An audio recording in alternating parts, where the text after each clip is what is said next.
My girlfriend posted, "Don't let your boyfriend stop you from finding your husband." So, I wished her luck publicly, set my status to single, and walked away. She lost the apartment, her reputation, the ring, and the party, standing alone in a white dress, still searching for the husband she chased online. My girlfriend uploaded the most brain-dead thing I'd ever seen in my life, and it detonated everything we had. I'm dead serious. It all kicked off last Tuesday. I was killing time on my phone during lunch when I spotted the post from my girlfriend, Paige. It was one of those cheesy motivational graphics with a beach sunset. The caption, though, that's what punched me in the gut. "Don't let your boyfriend keep you from meeting your husband." I just froze. 2 years together, 8 months sharing the apartment I'd had long before she ever showed up in Nashville. And this is what she broadcasts to the entire internet. I didn't overthink it. I fired off a comment. "Best of luck finding him." Then I hopped over to my own profile, flipped my relationship status to single, and for maximum impact, made sure to tag her mom, her dad, and her sister in the update. Her post vanished within minutes. My phone, on the other hand, turned into a war zone. First came the barrage of texts from her, a wall of question marks, then, "What the hell did you just do?" followed by, "Take it down right now." I left her on red. Next, her sister Kelly slid into my DMs. "Jordan, what is happening? Paige is losing her mind over here." I sent Kelly a screenshot of the original post. Her response was a single word. "Oh, yeah. Oh." Her mom rang me twice. I let it roll to voicemail. I already knew what I'd hear, high-pitched hysteria, and I wasn't in the mood. I silenced my phone and tried to focus on the second half of my workday at the healthcare marketing firm. But there was this icy ball of rage sitting in my chest. I knew walking through the door that evening was going to be brutal. I wasn't wrong. The moment I stepped inside my own apartment, she was planted in the center of the living room, arms folded tight, face swollen from crying, but now hardened into pure fury. "You humiliated me in front of everyone," she spat. "You managed that all by yourself," I answered, tossing my keys into the bowl by the door. I brushed past her toward the kitchen for a bottle of water. I wasn't about to have this fight with a dry throat. "It was just a random quote. It wasn't about you," she shouted, trailing behind me. "Paige, what was I supposed to think?" I said, cracking open the bottle. "That you're out here treating me like a speed bump on your way to Mr. Right while I'm the one paying rent? That's completely unfair. You know I'm not like that." I let out a short, bitter laugh. "Your post literally announced to the world that I'm disposable. Obstacle eliminated. You're welcome." The tears started again, but this time they were angry tears, the kind that come with clenched fists. "So that's it? 2 years gone because of one dumb repost, and you had to drag my family into it? My mom is having a meltdown." "Perfect," I said, walking back to the living room and dropping onto the couch. "She can help you pack." I grabbed the remote like the conversation was already over. "I want you out by the end of the month." Everything about her shifted in an instant. Tears dried up.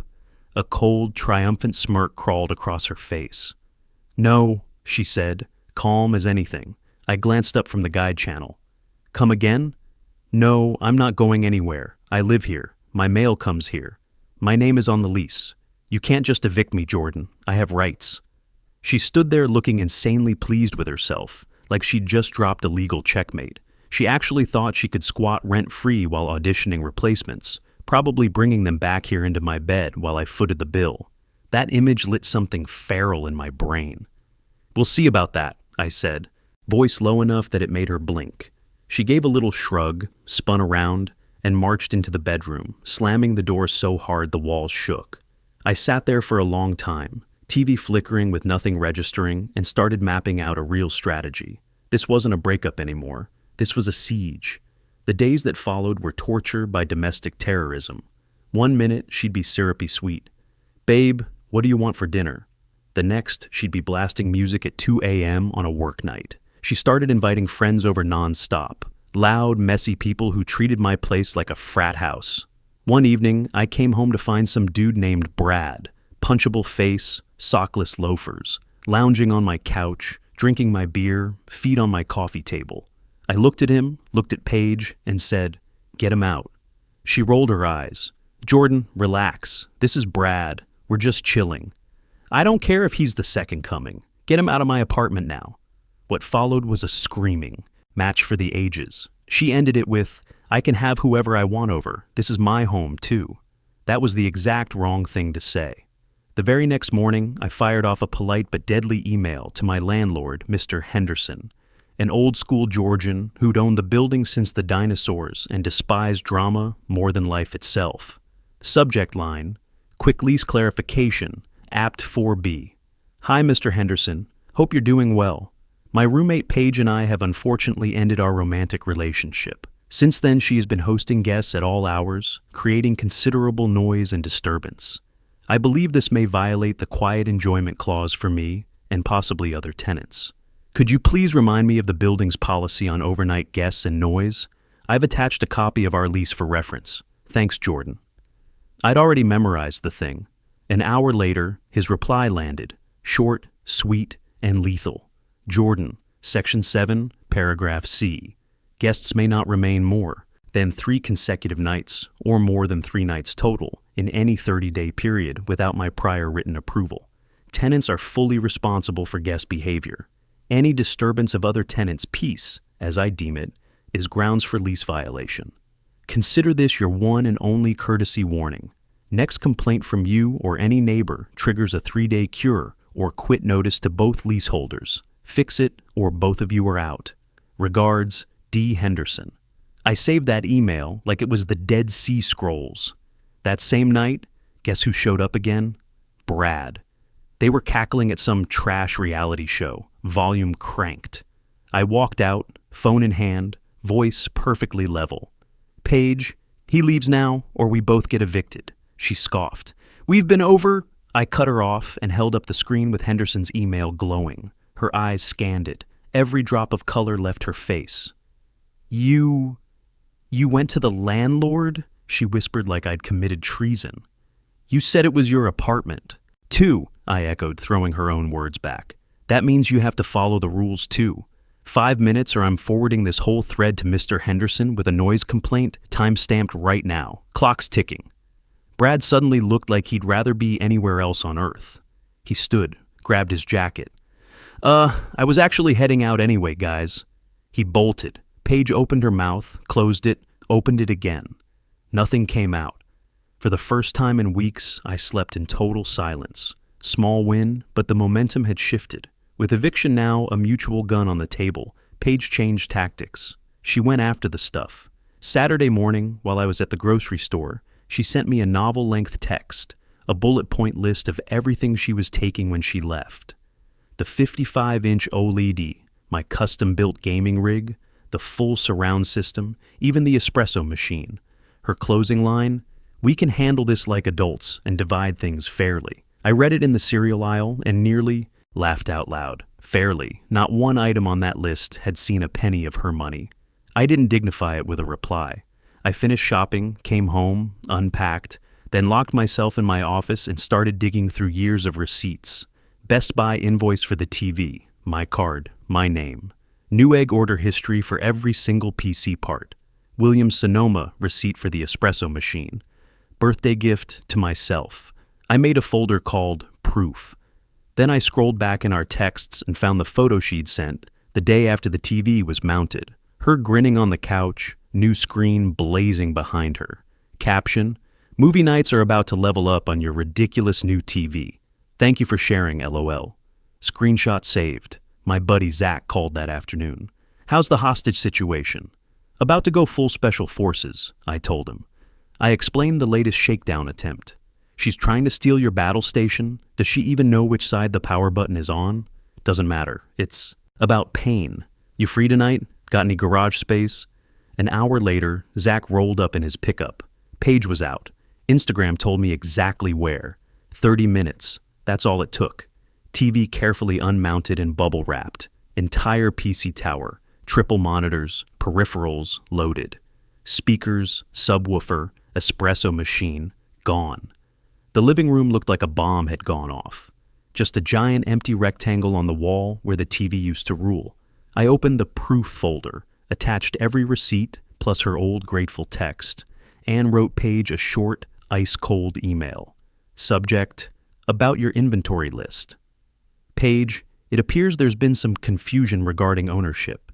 Every item you mentioned was purchased 100% by me. No gifts, no joint funds. To avoid any further mix-up while you arrange your move, I've relocated those items to secure off-site storage.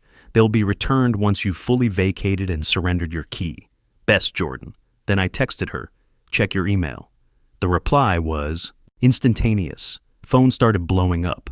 I declined call after call. Texts poured in, screaming in all caps, typos everywhere. Where is my TV? I'm calling the cops. I sent one response. They're not yours. Police will love the receipts I just forwarded you. Radio silence. After that, I sank into the couch, stared at the blank wall, and for the first time in weeks, felt oxygen reach my lungs. Stripping her of financial leverage broke something in her. With no more toys to withhold, she reached for the nuclear option, my reputation. It started slow. Mutual friends got weird.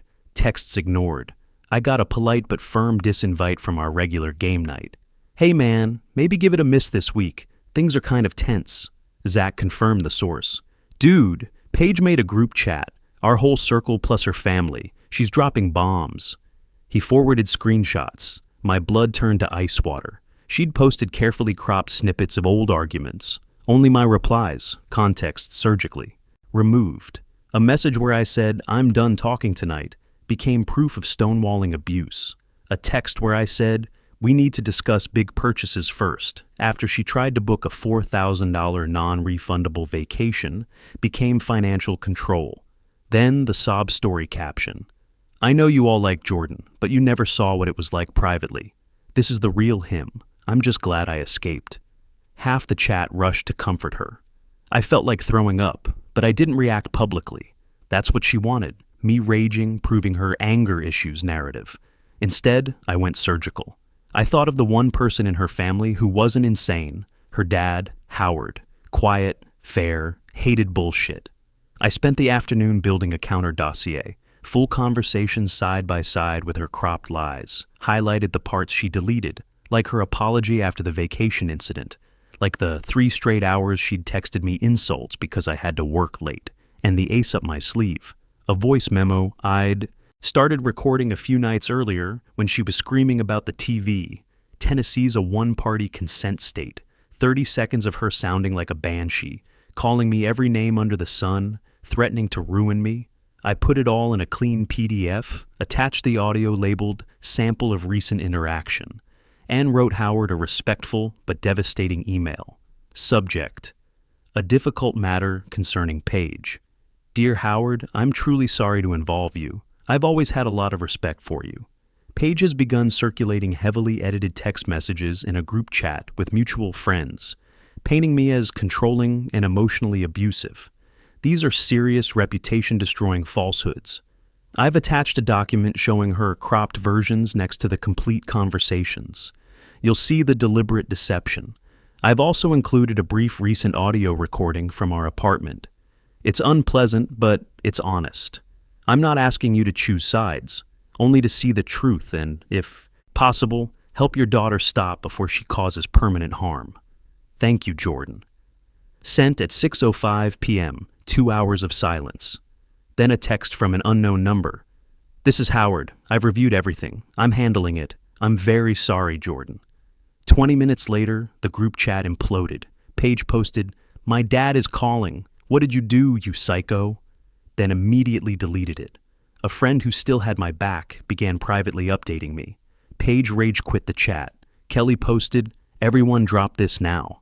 I never learned exactly what Howard said to her. I don't need to. The smear campaign died overnight. Next day, 2 friends who'd ghosted me sent sheepish apology texts. I accepted. Trust was gone forever, but whatever. 3 days later, I came home to an empty apartment, her stuff gone. Key on the counter next to a note, I hate you. Most beautiful sentence I'd ever read. Life settled. I retrieved my electronics from Zach's garage, redecorated exactly how I wanted, and basked in silence. Months passed. Casual dating, work. Real friends stayed, fake ones faded. Paige barely crossed my mind except as a cautionary tale. Then, roughly 4 months post-breakup, the universe delivered a late Christmas gift.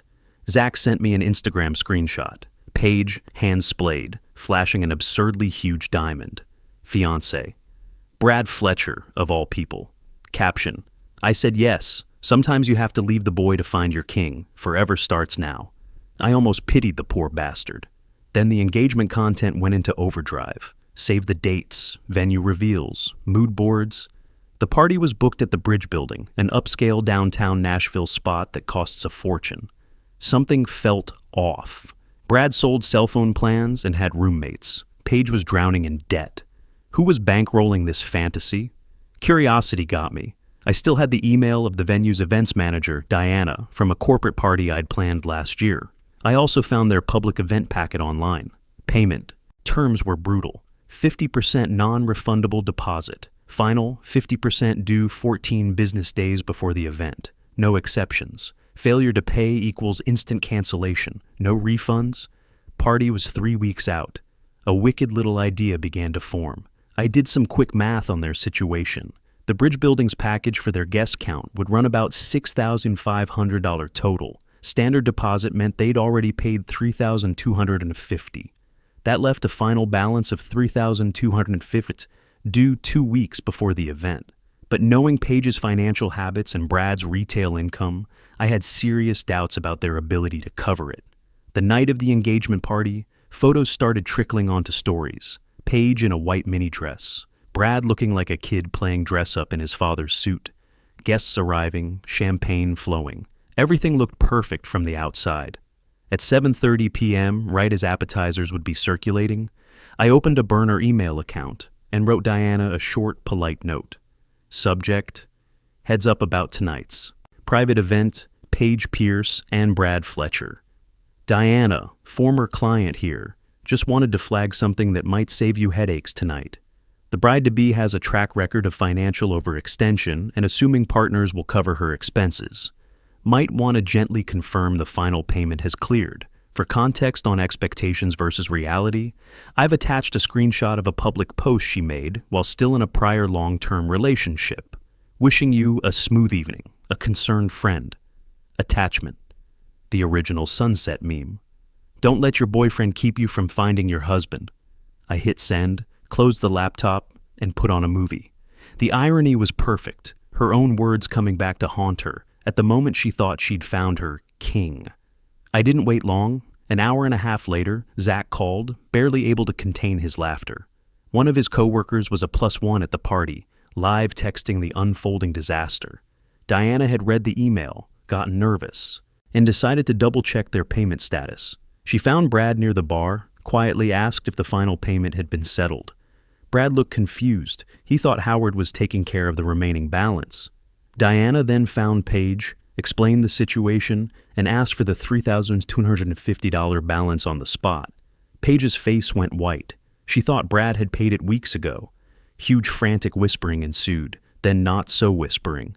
Brad tracked down Howard, who confirmed he'd given them a generous check for $2,000. A substantial gift, but not enough to cover the full remaining amount. He'd assumed 2 employed adults could handle their own engagement party finances. The mathematical reality was brutal. They needed $3,250. Howard had given them $2,000. They were $1,150 short, with no way to cover it immediately. Panic turned to shouting. Guests began staring. The manager quietly shut down the bar service and instructed the kitchen to stop preparing appetizers until payment was resolved. Brad finally snapped under the pressure and embarrassment. In front of everyone, he called Paige a manipulative, lying gold digger who'd misled him about the financial arrangements. He reportedly hurled the empty ring box at her feet and stormed out into the Nashville night, leaving her standing alone in her white dress. The party collapsed. Guests filed out in awkward silence while Paige remained frozen in the center of the empty venue, her fairy tale ending in financial reality and public humiliation. Zach could barely get the words out through his laughter. Bro, he left her at their own engagement party. You can't make this up. She's just standing there in her white dress while everyone's filing out. The venue manager is asking who's paying for the drinks that were already served. I sat there in my quiet apartment, staring at the wall where that TV used to hang, and felt something I hadn't experienced in months. Complete vindication. Not the bitter satisfaction of winning an argument, but the deep peace that comes when the universe corrects itself. "What's she doing now?" I asked. "According to my guy, she's trying to call people to come back. Some of her friends are still there, but it's awkward as hell. Her mom showed up and is apparently furious about the whole thing. Kelly's trying to mediate. But what can you even say? Sorry, everyone, we forgot to pay for our own party." The beautiful irony wasn't lost on me. Paige had spent months crafting her image as the victim of financial abuse, painting me as controlling and manipulative. Now she was standing in the wreckage of her own financial irresponsibility, abandoned by the man she'd supposedly upgraded to. "You know what the best part is?" Zach continued. "Brad told people on his way out that she'd been posting about finding her husband while they were dating too. Apparently, she had a whole folder of those motivational quotes saved on her phone. This wasn't some random repost. It was a pattern. That detail hit different. It meant our entire relationship had been her auditioning me for a role I was never going to get. I was the placeholder, the practice round, the guy who paid rent while she figured out her next move. The post that destroyed us wasn't a moment of poor judgment. It was her showing her hand. Over the following weeks, the story made its rounds through our social circle. Details emerged that painted an even clearer picture. Brad had maxed out a credit card for the engagement ring, expecting Paige's family to cover the party. Howard had given them money thinking it was a contribution, not the primary funding source. Paige had been telling different people different stories about who was paying for what.